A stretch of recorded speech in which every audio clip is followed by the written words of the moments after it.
ఉండాలి, ఆ ముసలైనా ఉండాలి. ఇప్పుడే చెప్పండి. ఆమె ఈ వయసులో ఎక్కడికి వెళ్తుంది? ఎక్కడికైనా పంపండి. ఆ ముసలి మాత్రం ఇంట్లో వద్దు. ప్రతి ఊళ్ళో ఉంటాయి కదా వృద్ధాశ్రమాలు. ఫోన్ చేయండి. చేస్తానులే. చేయండి. చేస్తున్నా. హలో, ప్రొద్దుటూరు వృద్ధాశ్రమేమేనండి? ఒక ముసలామను మీ వృద్ధాశ్రమంలో చేర్చాలనుకుంటున్నాను. ఆమె మా అమ్మేనండి. ఏంటండి, మాత్రమే చేర్చుకుంటారా? సరేనండి. అనాథని చెప్పండి, వేరే ఊరికి చేయండి.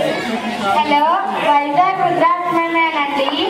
ఒక ముసలామను మీ వృద్ధాశ్రమంలో చేర్చాలనుకుంటున్నాను. ఆమెకు ఎవరూ లేరండి. రేపు రమ్మంటారా? సరేనండి.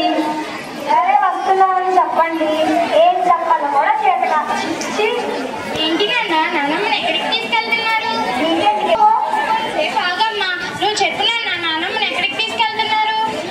ఏమీ లేదమ్మా, మీ నాన్నమ్మకు వయసు ఎక్కువగా అయిపోయింది కదా, ఇంటిలో సరిగ్గా చూసుకోలేకపోతున్నాం.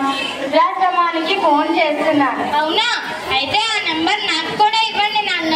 మీరు ముసలి వాళ్ళు అయ్యాక మిమ్మల్ని కూడా అక్కడికే పంపిస్తా. చూడండి ఎలా మాట్లాడుతుందో. ఆ ముసలాన్ని ఆడపంలోనే ఇలా తయారయ్యింది. కొంతసేపు ఆగమ్మా.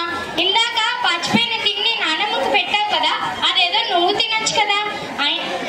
అదేదో నాన్నకు పెట్టచ్చు కదా, పోనీ నాకివ్వచ్చు కదా. ఎందుకమ్మా నీకు నాన్నమ్మ అంటే అంత కోపం? అయినా నీ బుద్ధి ఏమైంది నాన్న? నువ్వు నన్ను చిన్నప్పుడు ఎంత బాగా చూసుకున్నావో కదా, నిన్ను కూడా నాన్నమ్మ అంతే బాగా చూసుకుంది కదా. ఆ మాత్రం అర్థం కాలేదా? అయినా నాన్నమ్మే బాగా చూసుకుంది. రోజు కథలు చెప్తుంది, పాటలు పాడుతుంది, రోజు ఆటలు కూడా ఆడుకుంటుంది. మీరిద్దరూ ఏమో పనుంది అని తప్పించుకుంటారు. మీ ఇద్దరికంటే నన్ను నాన్నమ్మే బాగా చూసుకుంది.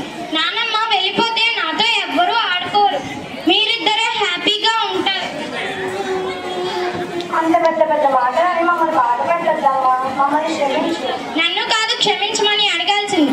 అమ్మమ్మ దగ్గరికి వెళ్ళి కాళ్ళపై క్షమించమని అడగండి.